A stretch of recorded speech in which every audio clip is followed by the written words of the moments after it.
ऐसे प्रधानमंत्री जी का बाबा राम स्नेही दास की तपोभूमि पर स्वागत, अभिनंदन, वंदन एक बार सभी अपने स्थान पे खड़े होकर करतल ध्वनि के साथ करेंगे।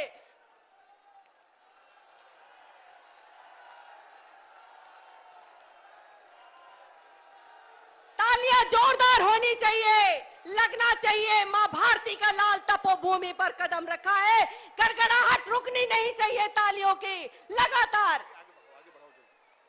अब हमारे बीच में हमारे प्रदेश के यशस्वी अध्यक्ष और अपने जिले के तीनों अध्यक्ष बाराबंकी और अयोध्या जिला महानगर से मैं आग्रह करती हूं कि राम मंदिर का प्रतीक चिन्ह भेंट करके अपने आदरणीय प्रधानमंत्री जी का स्वागत, अभिनंदन करें।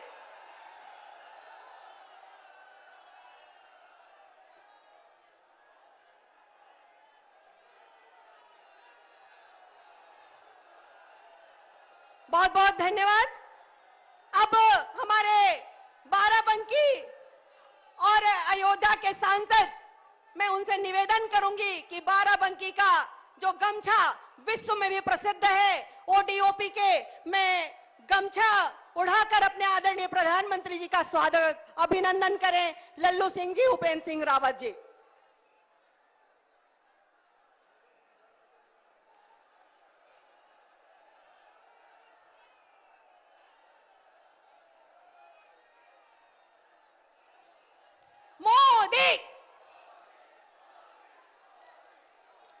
मैं अब अपने प्रदेश के यशस्वी अध्यक्ष आदरणीय स्वतंत्र देव जी से निवेदन करती हूं कि शब्दों के माध्यम से आदरणीय प्रधानमंत्री जी का अभिवादन करें।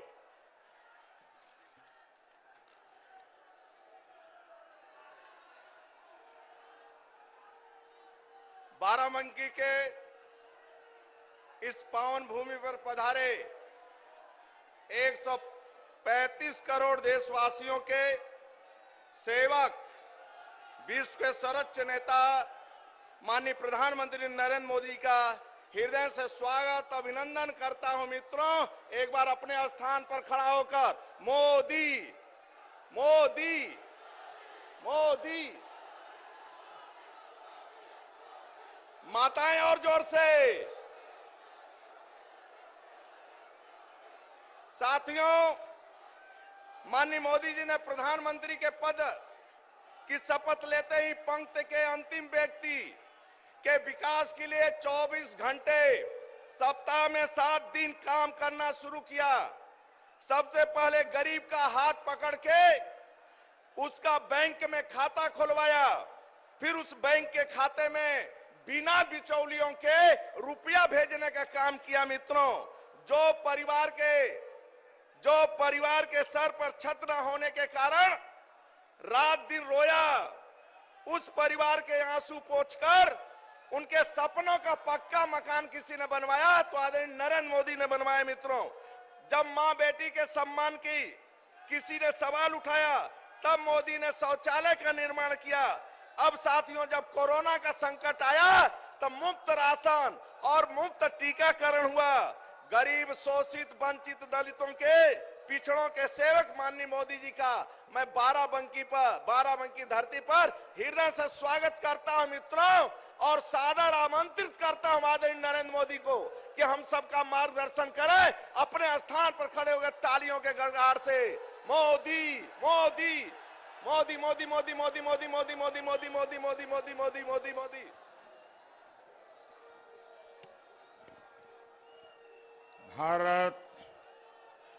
भारत माता की, भारत माता की। लोधेश्वर महादेव के पावन भूमि बाराबंकी और भगवान राम की सुहावनी अवधपुरी अयोध्या के लोगन का हम हाथ जोड़कर प्रणाम करित है।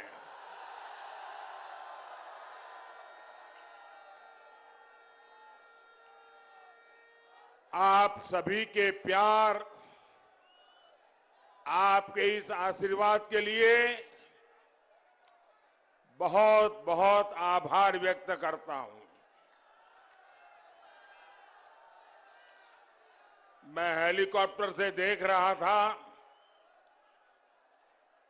जितने लोग यहां हैं उससे ज्यादा लोग बाहर हैं।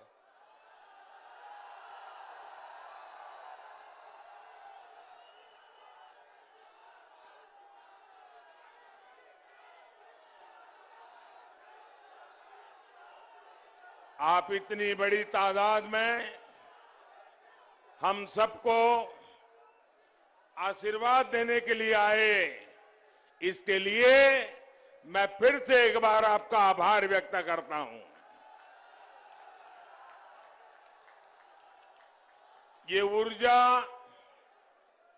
ये उत्साह सिर्फ बाराबंकी और अयोध्या तक ही सीमित नहीं है,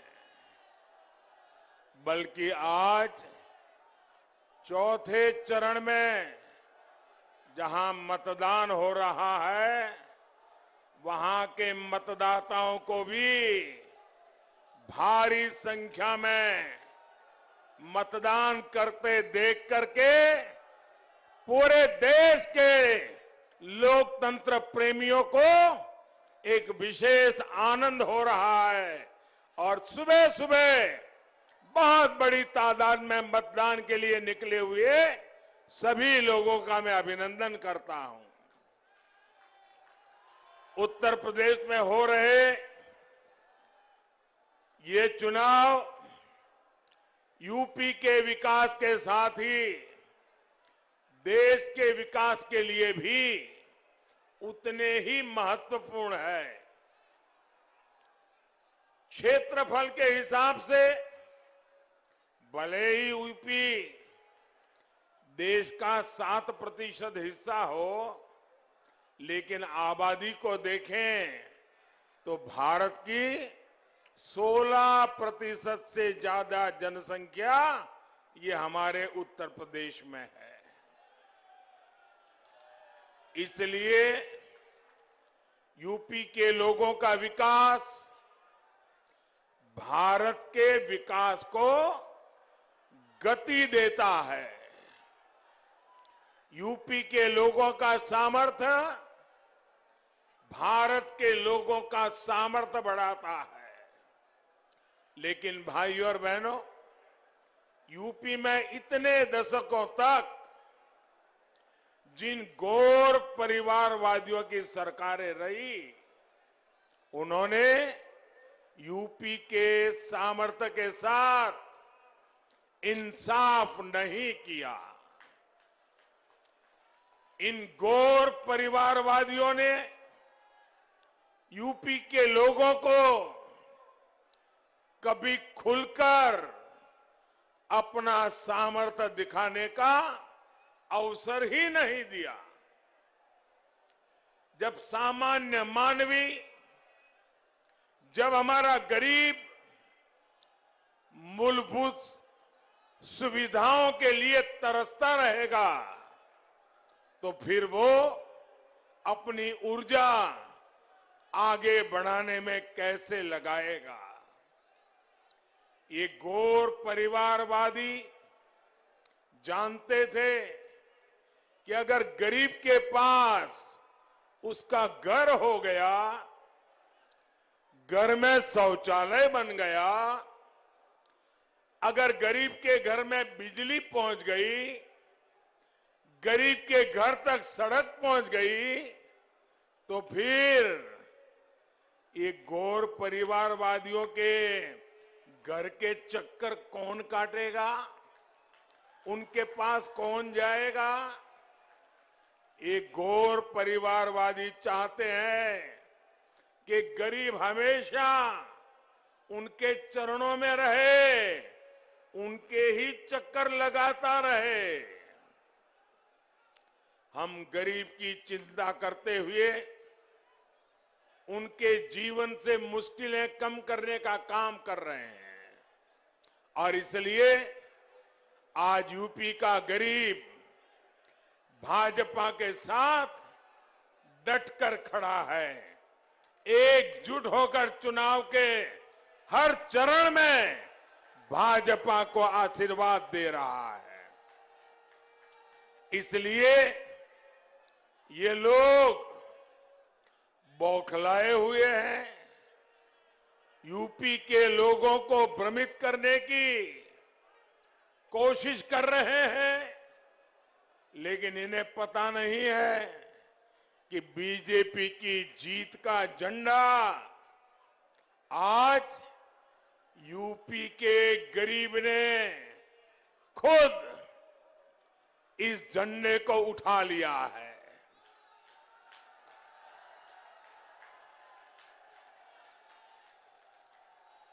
जिन 15 करोड़ लोगों को आज कोरोना के इस कठिन कालखंड में मुफ्त राशन मिल रहा है, वो आज भारतीय जनता पार्टी के विजय के लिए जी जान से जुटा हुआ है। जिन गरीबों को, मध्यम वर्ग को, बुजुर्गों को इस कोरोना काल में 28 करोड़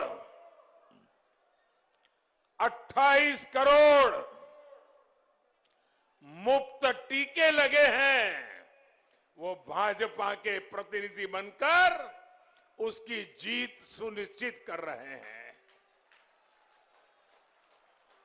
भाइयों बहनों, आपको टीका लगा है क्या? जरा दोनों हाथ ऊपर करके बताइए, टीका लगा है? आप सबको टीका लगा है? आपको कोई पैसा देना पड़ा क्या? आपके जेब से 1 रुपया भी गया क्या? अब मुझे बताइए, 28 करोड़ लोगों के जिंदगी में इतना बड़ा सुरक्षा कवच दिया, तो वो मोदी को आशीर्वाद देगा कि नहीं देगा? भरपूर आशीर्वाद देगा कि नहीं देगा? तकलीफ उनको इसी बात की है। यही कोरोना वैक्सीन है जिनके कारण आज हमारे युवा स्कूल कॉलेज जा पा रहे हैं, व्यापार कारोबार चल पड़ा है, और इसलिए यूपी कह रहा है, आएगी तो भाजपा ही, आएगी तो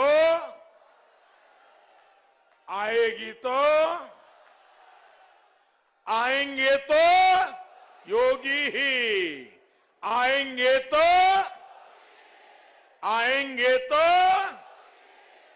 भाइयों और बहनों, यूपी का सामर्थ्य बढ़ाने में यहां की 10 करोड़ से अधिक हमारी बहनों बेटियों की बहुत बड़ी भूमिका है। अगर हमारी बेटियां, हमारी बहनें जकड़ करके रहेगी, बंधन में रहेगी, उनका जीवन अगर मुसीबतों से भरा रहेगा, तो यूपी तेज विकास की गति प्राप्त नहीं कर सकता। जब माताओं, बहनें, बेटियों का सामर्थ्य बढ़ता है, तो परिवार का, समाज का, देश का सामर्थ्य बढ़ता है। हमारी बहनों बेटियों की जिन समस्याओं को इन लोगों ने छोटा समझा, उनको ही मोदी ने छोटा नहीं समझा। बहन बेटियों की, माताओं बहनों की मुसीबतें, ये मेरे लिए सबसे बड़ी प्राथमिकता रही है। घर और स्कूल में शौचालय हो, गैस कनेक्शन हो, बिजली पानी कनेक्शन हो, गर्भावस्था के दौरान हजारों रुपयों की सीधी मदद हो, ऐसे हर काम को हमने पूरे मन से, पूरी लगन से किया। यूपी में हमने जो लाखों घर पीएम आवास योजना के बनाए हैं, वो भी ज्यादातर महिलाओं के ही नाम है।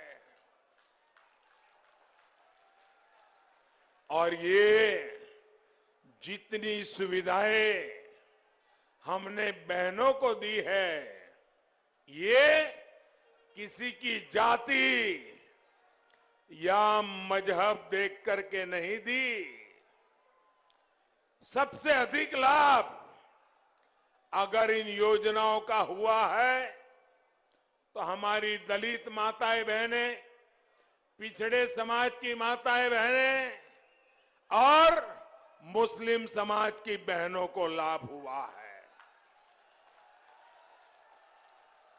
अस्पतालों में जो 5 लाख रुपए तक मुफ्त इलाज मिल रहा है, उसका भी इन वर्गों की बहनों को लाभ रहा है। भाइयों और बहनों, दुर्भाग्य से पहले की सरकारों ने हमारी बेटियों की जरूरतों, उनके परेशानियों पर बिल्कुल ही आंखें बंद कर दी थी, ध्यान ही नहीं दिया। अगर उनके हृदय में जरा सा भी दर्द होता तो क्या वो उन मनचलों को खुली छूट देते जो स्कूल से आने जाने वाली हमारी बेटियों को छेड़ते थे? आज यूपी में ऐसे मनचलों को पता है कि अगर सीमा लांगी तो कड़ी कार्रवाई होगी। साथियों, 3 तलाक जैसी कुप्रथाओं ने कैसे मुस्लिम बेटियों को, पूरे परिवार को असुरक्षित कर दिया था, ये सब जानते हैं। और जो दावा करते हैं कि वो तो परिवार वाले हैं, उसमें बुरा क्या है? हम परिवार वाले हैं इसलिए परिवार का दुख जानते हैं। मैं जरा गौर परिवारवादियों से पूछता हूं, आप अगर परिवार के इतने गुणगान गाते हो तो आपको ये मेरी मुस्लिम बेटियों के दर्द की चिंता क्यों नहीं हुई? मेरी मुस्लिम बेटियों बहनों को छोटे छोटे बच्चे लेकर के पिता के घर लौटना पड़ता था, तब तुम्हें परिवार का दर्द क्यों समझ नहीं आया? हम परिवार वाले नहीं हैं, लेकिन हर परिवार के दर्द को पहचानते हैं, क्योंकि पूरा हिंदुस्तान हमारा परिवार है, पूरा उत्तर प्रदेश मेरा परिवार है, आप सब मेरे परिवार के हैं। आपने वोट बैंक की वजह से इन लोगों ने मुस्लिम बेटियों के जीवन की पहाड़ जैसी दिक्कतों को देखने की भी फुर्सत नहीं थी, नजरअंदाज कर दिया। ये हमारी ही सरकार है जिसने इन मुस्लिम बहनों को 3 तलाक के दुष्चक्र से मुक्त किया है। और साथियों, आप ये भी समझिए, कुछ लोग बहुत बड़ी गलती करते हैं। ये सिर्फ बेटियों को सुरक्षा देता है ऐसा नहीं है, ये उन मुस्लिम बेटियों के पिता को भी सुरक्षा देता है, ये मुस्लिम बेटियों के भाई को भी सुरक्षा देता है, इन मुस्लिम बेटियों की माता को भी सुरक्षा देता है, क्योंकि बड़े अरमानों के साथ बेटी की शादी करा करके ससुराल भेजते हैं माँ बाप। जीवन में कितना बड़ा आनंद और संतोष होता है, लेकिन वही बेटी 5-10 साल के बाद 3 तलाक 3 तलाक 3 तलाक सुन के जब घर लौट आती है, आप कल्पना कर सकते हैं उस बेटी के बाप पर कितनी बीतती होगी, उस बेटी के मां पर कितनी बीतती होगी, उस बेटी के भाई को कितना दर्द होता होगा। तुम परिवार वाले हो, अरे तुम्हें तो इस दर्द का पता चलना चाहिए था, तुम्हें नहीं चला, क्योंकि तुम्हें सिर्फ बैलेट बॉक्स ही दिखता है, तुम्हें किसी की जिंदगी नहीं दिखती है। हमारी बेटियों की सुरक्षा और सम्मान बढ़े, ये डबल इंजन की सरकार की हमेशा प्राथमिकता रही है। इसलिए 2014 में जब आपने हमें अवसर दिया तो हमने इसके लिए ईमानदारी से काम किया। भाजपा सरकार ने तय किया कि सभी राज्यों में महिलाओं की सुनवाई के लिए वन स्टॉप सेंटर, थानों में महिला हेल्प डेस्क और विशेष फास्ट ट्रैक कोर्ट्स बने। आपको हैरानी होगी, 6-7 साल पहले हमारे देश में महिला पुलिस कर्मियों की संख्या सिर्फ 1,10,000 थी। मैं पूरे देश की बात बताता हूं। अब महिला पुलिस कर्मियों की संख्या सिर्फ 5-7 साल में 2.25 लाख के भी ऊपर पहुंच चुकी है। भाइयों बहनों,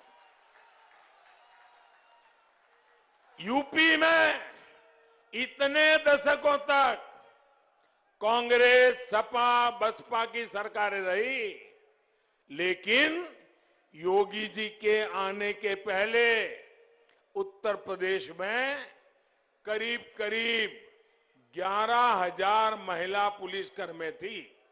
11,000। 7 दशक के बाद कहां पहुंचे? 11,000। बीते 5 साल में ही हमारे योगी जी ने, भाजपा सरकार ने लगभग 20,000 नई भर्तियां हमारी बेटियों की पुलिस में की है भाइयों।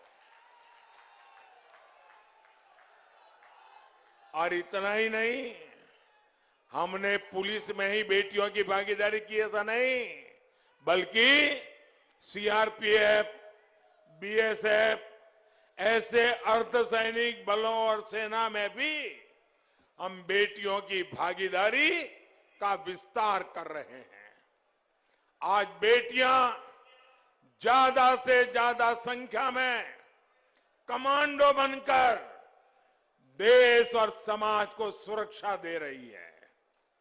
सेना में भी हर मोर्चे को हमने बेटियों के लिए खोल दिया है। सैनिक स्कूलों, मिलिट्री एकेडमी में अब बेटियां भी पढ़ाई कर रही हैं, ट्रेनिंग ले रही है। भाइयों और बहनों, ये प्रयास बेटियों की सरकारी सेवाओं में अधिक भागीदारी के तो है ही, उससे भी अधिक ये बेटियों का आत्मविश्वास बढ़ाने का प्रयास भी है। हम ऐसे ही सामर्थ्यवान उत्तर प्रदेश की तरफ बढ़ रहे हैं। इसी के लिए आपसे फिर एक बार, दोबारा भारी समर्थन मांग रहे हैं। भाइयों और बहनों, 2017 से पहले के 1.5 दशकों में आपने देखा है कि इन लोगों ने बारी बारी से सत्ता भोग किया, लेकिन विकास को भी जाति और पंथ के दायरे में समेट दिया। हर सुविधा में ये लोग भेदभाव करते थे, पक्षपात करते थे। बाराबंकी और अयोध्या राजधानी लखनऊ से ज्यादा दूर नहीं है। यहां बिजली की क्या स्थिति थी? 2017 से पहले उत्तर प्रदेश में बिजली पैदा ही बहुत कम होती थी। जो पैदा होती थी वो दशकों पुरानी ट्रांसमिशन लाइनों, पुराने ट्रांसफार्मर्स का नेटवर्क, वही उसको खा जाता था। केंद्र सरकार ने पूरे देश में बिजली का उत्पादन बढ़ाने और ट्रांसमिशन पर बहुत अधिक काम किया। पहले गांव में ट्रांसफार्मर जल जाए, कई कई दिन तक बदला नहीं जाता था। गांव के गांव अंधेरे में रहते थे। योगी जी की सरकार में अब ट्रांसफार्मर बदलने में देरी नहीं होती। जल्द से जल्द बिजली लाने का प्रयास होता है। भाई और बहनों, ये मानव स्वभाव है कि जब किसी की एक आकांक्षा की पूर्ति होती है तो उसमें अगली आकांक्षा जाग जाती है। जैसे किसी को सामान्य सा मोबाइल मिल जाए तो फिर उसका मन करता है कि कुछ दिन बाद वो और अच्छा स्मार्टफोन खरीद पाए। इसी प्रकार जब विकास भी नई आकांक्षाओं को जन्म देता है। जिन गांवों में सड़क आ गई, वहां सिंगल पट्टी है तो डबल पट्टी मांगेंगे, डबल पट्टी है तो ऑल वेदर रोड की आकांक्षा बढ़ती है। जहां हाईवे आ गए, रेल आ गई, वहां लोग एयरपोर्ट चाहते हैं। पहले बसपा और फिर सपा ने तो विकास की इस आकांक्षा को ही सीमित कर दिया था। इन्होंने तो आपको छोटी छोटी जरूरतों के लिए तरसा दिया था। इन दिनों आप सब टीवी वाले गांव गांव जाते हैं, लोगों से पूछते हैं, और जब लोग कहते हैं कि ये मिला है, ये मिला है, ये मिला है, तो जो टीवी वाला है ना जरा खरोदता है, नहीं नहीं लेकिन उसका क्या, उसका क्या। तो फिर नागरिक बोलता है हाँ ये होना चाहिए, वो होना चाहिए। तो फिर टीवी वाले अगर जिसको पिछले 20 साल से मेरे जैसे लोग पसंद नहीं है, वो उसका अर्थ निकालते हैं, देखो लोगों को कुछ मिला नहीं है। लेकिन मैं उसमें से दूसरा अर्थ निकालता हूं। मैं देखता हूं कि मैंने आज देश में एक वातावरण पैदा किया है, जिस वातावरण से लोगों की चाह बढ़ी है। उनको लगता है इतना तो हुआ और अधिक होना चाहिए, इतना तो हुआ और अधिक होना चाहिए। और लोग पहले तो कहते ही नहीं थे, पहले तो ये कहते थे भाई क्या करें, हम तो गरीब के घर में पैदा हुए, ये इलाका ही ऐसा है, लोग ये चलो भाई भगवान ने जन्म दिया गुजारा कर लेंगे। आज ऐसा नहीं कह रहे हैं। मुझे गर्व है, मेरे देशवासी कह रहे हैं हमें ये चाहिए, हमें वो चाहिए, क्योंकि उनको मोदी पे भरोसा है।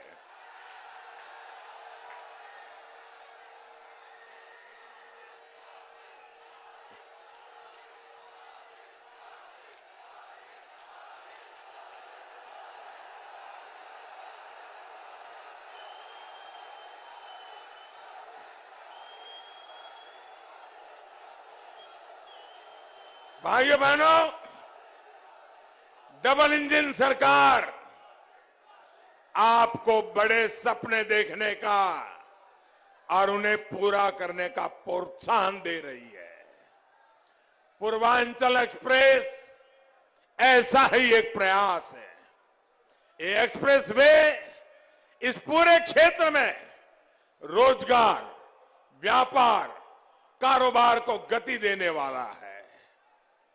इसके इर्द गिर्द लगने वाली फैक्ट्रियां आने वाले सालों में इस क्षेत्र की तस्वीर बदलने वाले हैं। अयोध्या में हो रहा एयरपोर्ट का विस्तार इस क्षेत्र की कनेक्टिविटी को और सशक्त करने वाला है। इससे देश और दुनिया के पर्यटकों के लिए, श्रद्धालुओं के लिए आवाजाही बहुत आसान हो जाएगी। 21वीं सदी में अयोध्या का विकास सिर्फ अयोध्या तक सीमित नहीं रहेगा, बल्कि इस पूरे अवध क्षेत्र से पर्यटन और तीर्थाटन की संभावनाओं को विस्तार देगा। भाइयों और बहनों, हमारी सरकार छोटे किसानों की जरूरतों, उनकी आवश्यकताओं को ध्यान में रखते हुए भी काम कर रही है।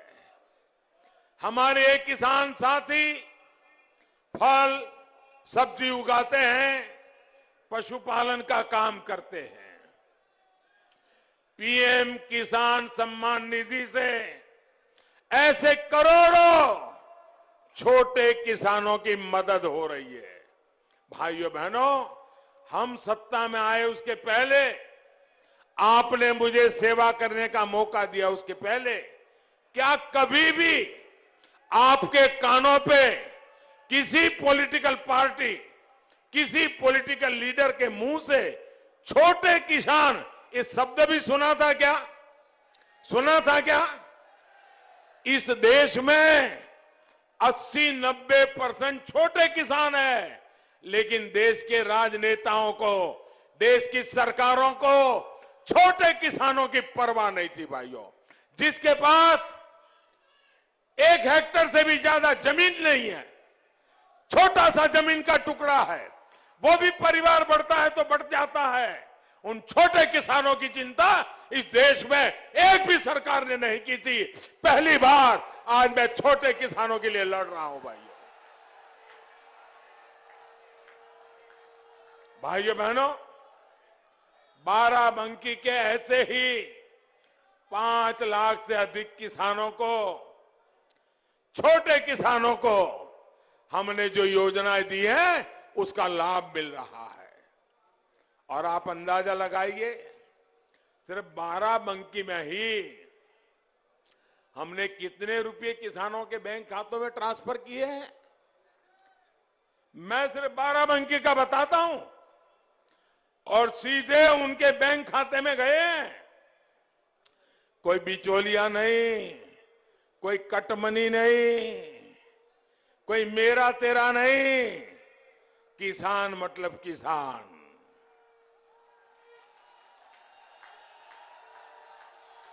कितना पैसा गया बताओ? 800 करोड़ रुपया, 800 करोड़ रुपया अकेले बाराबंकी में किसान के खातों में गया है। अगर मैं बाराबंकी के लिए 800 नहीं 200 करोड़ की भी योजना जाहिर करता ना, तो अखबार वाले, टीवी वाले हेडलाइन बना देते, बाराबंकी के लिए 200 करोड़। 800 करोड़ दे चुका हूं भाइयों, 800 करोड़ दे चुका।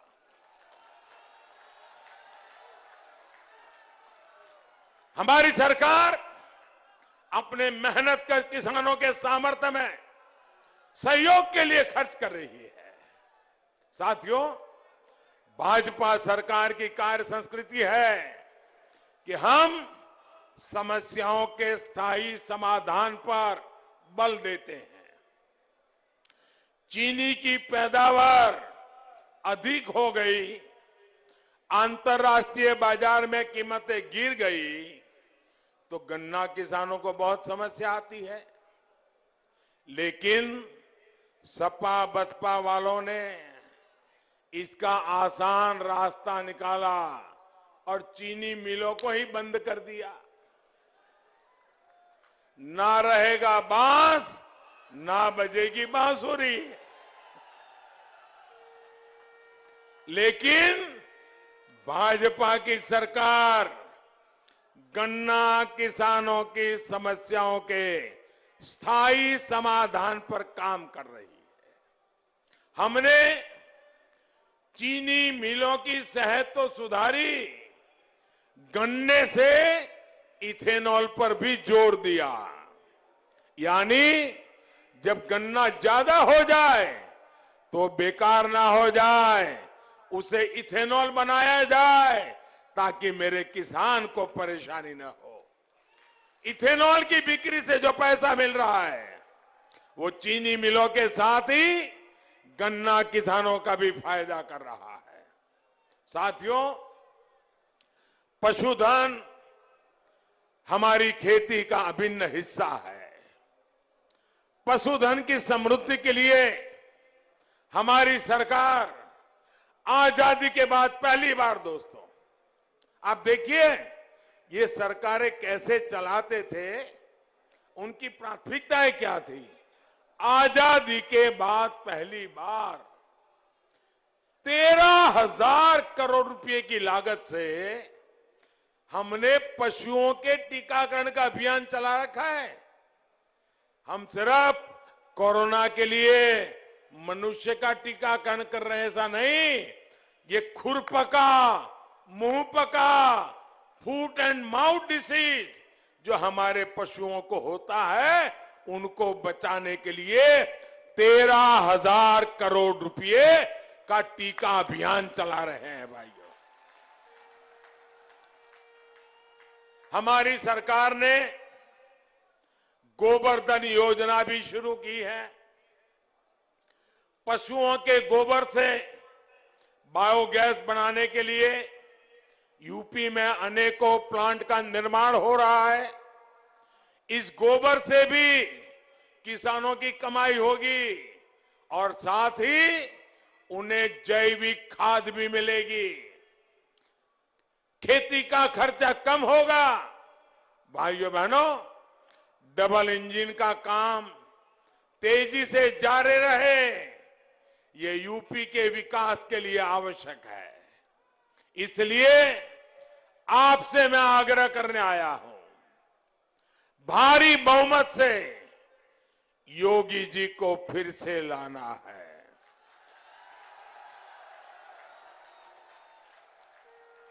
और इसलिए आपको कमल के निशान पर बटन दबाना है। भाइयों बहनों, इतनी बड़ी जबरदस्त रैली की आपने और मैं देख रहा हूं उत्साह भी जबरदस्त है। अब ऐसा तो नहीं करोगे ना, चलिए हो गया आप सो जाते हैं, ऐसा तो नहीं करोगे ना। अब जाकर के ज्यादा से ज्यादा लोगों को मिलोगे, ज्यादा से ज्यादा लोगों को मिलोगे, घर घर जाओगे, मोदी जी ने प्रणाम कहा है ये हर एक को बताओगे, मोदी जी का नमस्ते पहुंचाओगे, उनको मेरी तरफ से प्रणाम कहेंगे, उनको वोट देने के लिए बताएंगे, कमल पे बटन दबाने के लिए समझाएंगे, ज्यादा ज्यादा वोट करवाएंगे, पक्का करेंगे, जी जान से करेंगे। भाइयों बहनों, यही उत्साह, यही कमिटमेंट फिर एक बार भाजपा की सरकार बनाएगा। आपका बहुत बहुत धन्यवाद। दोनों मुट्ठी ऊपर करके बोलिए, भारत माता की, भारत माता की, भारत माता की। सभी उम्मीदवारों से मेरी प्रार्थना है, आप आगे आ जाइए।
टूर्नामेंट की चैंपियन टीम को 1 लाख रुपए का नगद पुरस्कार मिलेगा, जबकि उप विजेता टीम को 50,000 रुपए का नगद पुरस्कार मिलेगा।